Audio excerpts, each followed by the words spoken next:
So today is the first in our Try Something series. These episodes are going to be a little bit shorter with the goal of sharing practical knowledge that you can take with you out into the world. I will be guiding you through exercises that I have learned through my education, my training, and by just consulting with others in my life.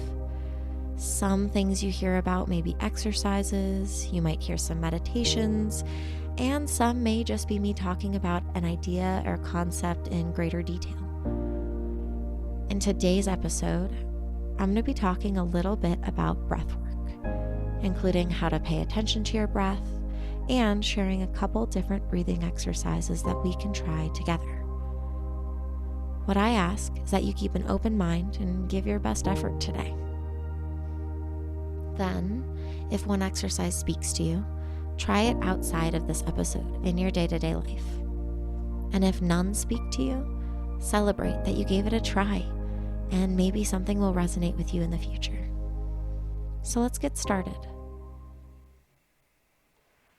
If you listened to my last episode, we talked about insight and how slowing down and connecting with your mind and body can help you recognize how you are responding to different situations, which in turn may help you gain insight throughout your life. One of the ways to communicate with your body is through your breath. So let's talk about what this means. Our breath is our body's way of communicating with us. And if we can check in with our breath during different situations, we might notice it changes depending on how we're doing. Before I give examples of what this might look like, I want us to take a second to see how we are breathing right now. Don't try to force your breath to be anything it's not. Just notice your natural way of breathing. Are you breathing through your nose or through your mouth? Is it fast or slow? When I first started asking you to pay attention, did you find that you were holding your breath? As you inhale or exhale, what parts of your body move? It might be your chest, your stomach, both, neither.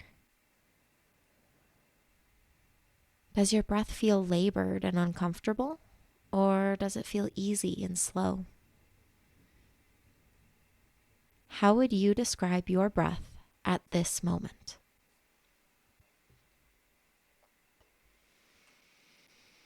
These simple questions are ways for us to begin to notice what our bodies are telling us. When we are in a calm and relaxed state, we tend to breathe more through our noses in a slow and steady manner. We don't need to hold our breath if we're relaxed. So that doesn't really happen. And typically our stomachs will be the main movement, with some movement in our chest once our bellies are full. In contrast, if we're feeling anxious, on edge, upset, or even angry, because we need to be a little more aware of our environments and be ready to react, we tend to have shorter breaths, often through our mouths, or we hold our breath. And the majority of movement exists in our chest and our shoulders, with little to no movement in our bellies. What situations in your own life might make your breathing shorter? For me, it's not being prepared for a meeting or presentation, someone calling to talk on the phone when I wasn't mentally in a space for a phone call, or when I have a million things on my plate and feel like I just can't say no to any of it. It takes all of my tools to not just run away and hide, because that's my natural human instinct. If it feels like too much, I just try to make it go away. And these are just a few small examples, but anything could trigger your body's stress response, which causes a change in your breath. Even walking up a steep hill puts stress on your body and changes your breathing, which can then tell you if you are pushing yourself just right or too much while you're exercising. If you can start paying attention to when those changes occur, and to what level they occur, you might be able to notice which situations cause you increased anxiety, anger, or even triggering a past trauma that maybe you weren't aware of in the past.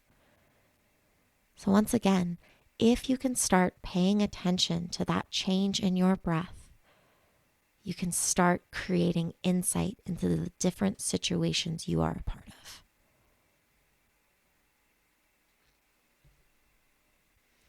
On the flip side, what situations in your own life might make you breathe longer, slower, and more relaxed?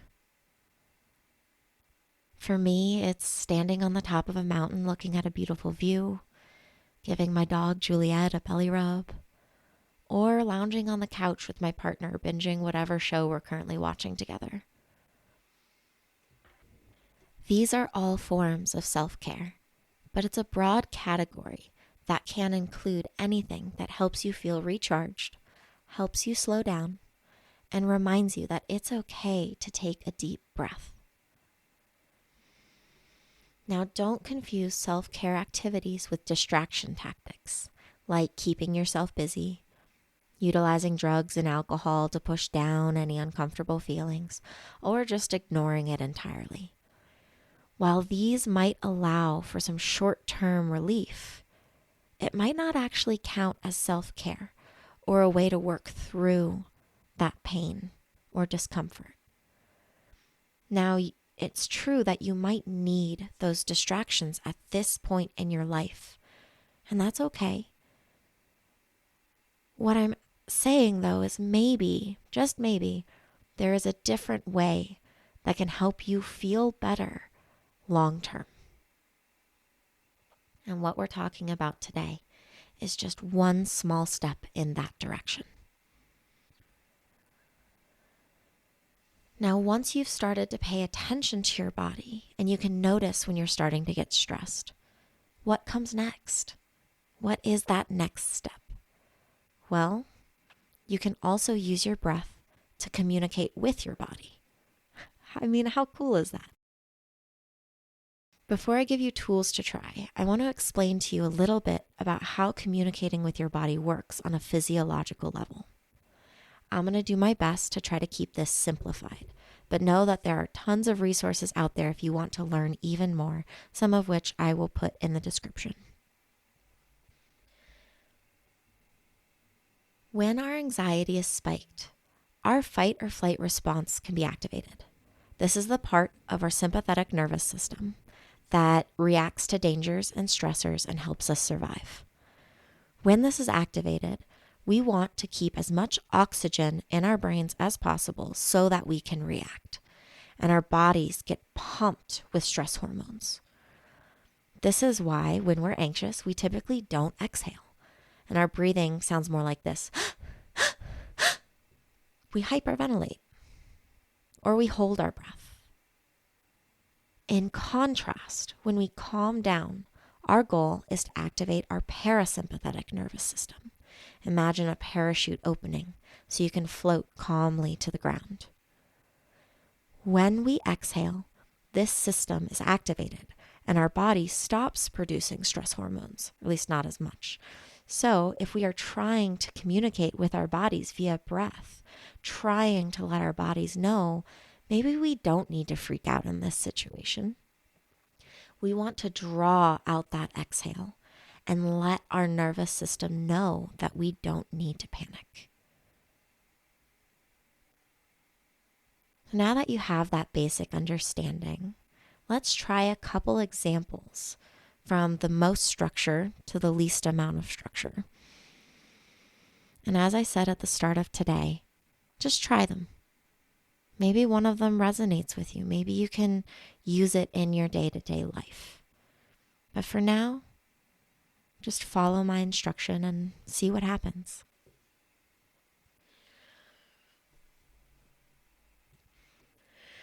The first is called 4-4-4 breathing, or square breathing, but that's a little harder to explain over audio. And it's fairly simple.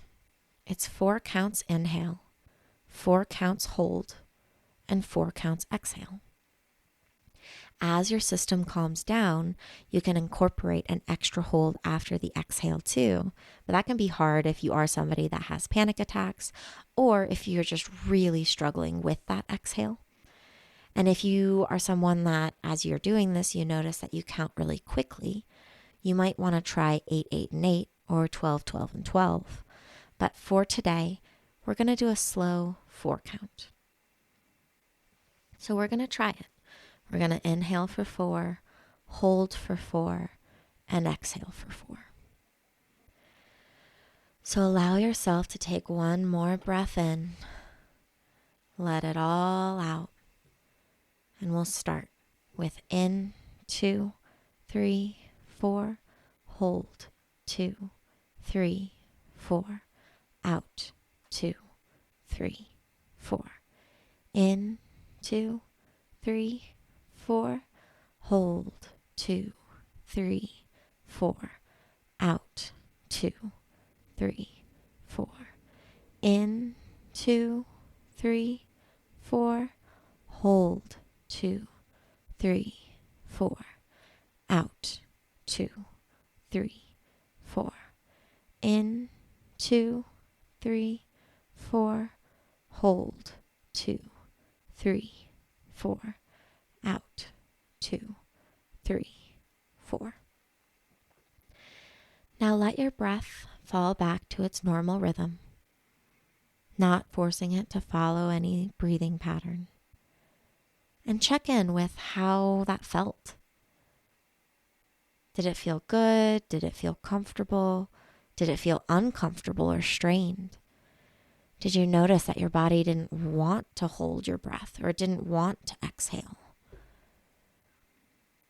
If you are someone that has panic attacks or somebody that hyperventilates or holds your breath, as you start paying attention to your breathing patterns and you start trying to draw out that exhale, it can feel really challenging. It might even come out choppy, like a But the more you repeat it, the more you do it, the more you signal to your brain that it's okay to slow down and to activate that parasympathetic nervous system. And it gets easier. So now we're going to try a second exercise. This one is called 5-9 breathing. And basically you inhale for 5 and exhale for 9. You can also do it where it's in for 7, out for 11. You can change it to whatever you need as long as that exhale is long, as long as you can stand it. So we're going to try it together. Once again, allow yourself to take another breath in. Let it all out. And then we're going to start with in, 2, 3, 4, 5, out, 2, 3, 4, 5, 6, 7, 8, 9.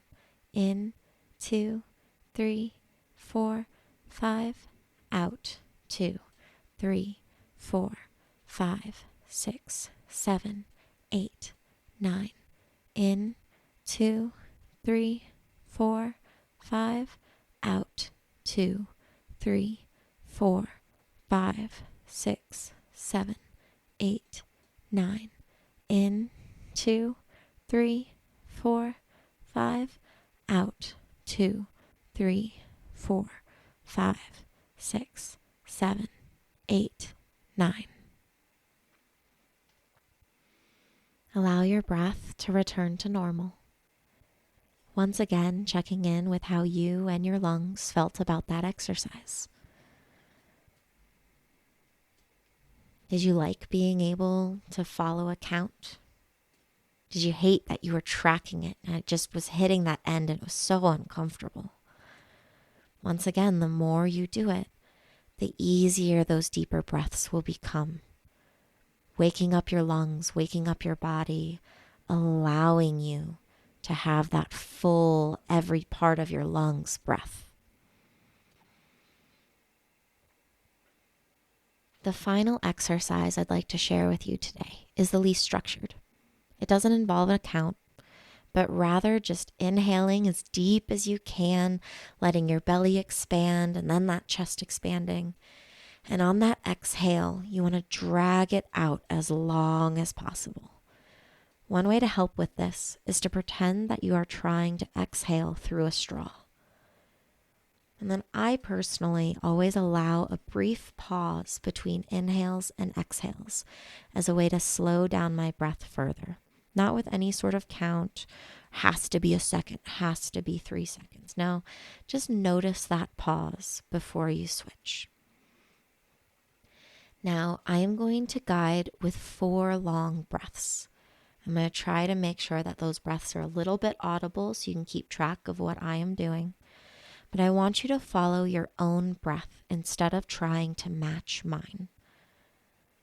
And we're just going to really focus on drawing out those exhales. And we'll begin.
And then just let your breath go back to normal.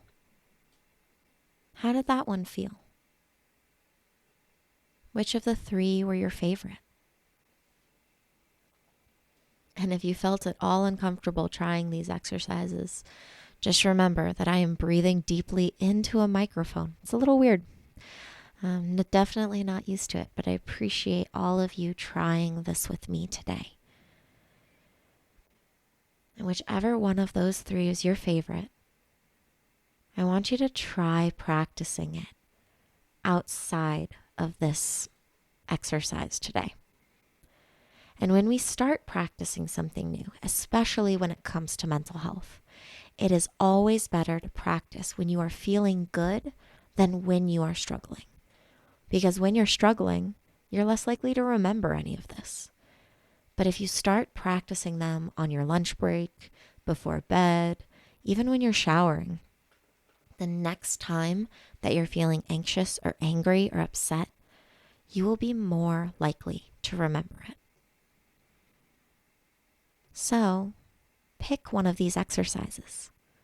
Then, anytime you remember, give it a go and see how your body responds. See if it gets easier. You should be so proud of what you did today, even if it feels easy, even if it felt weird, even if it wasn't that big of a deal. It is all of these tiny, small steps that build up to something bigger, like a big aha moment with insight when it comes to your body or your mental health. And being able to pay attention to how your breath changes in certain situations, and then using breathing exercises to show your body that it's okay, it can make a difference over time.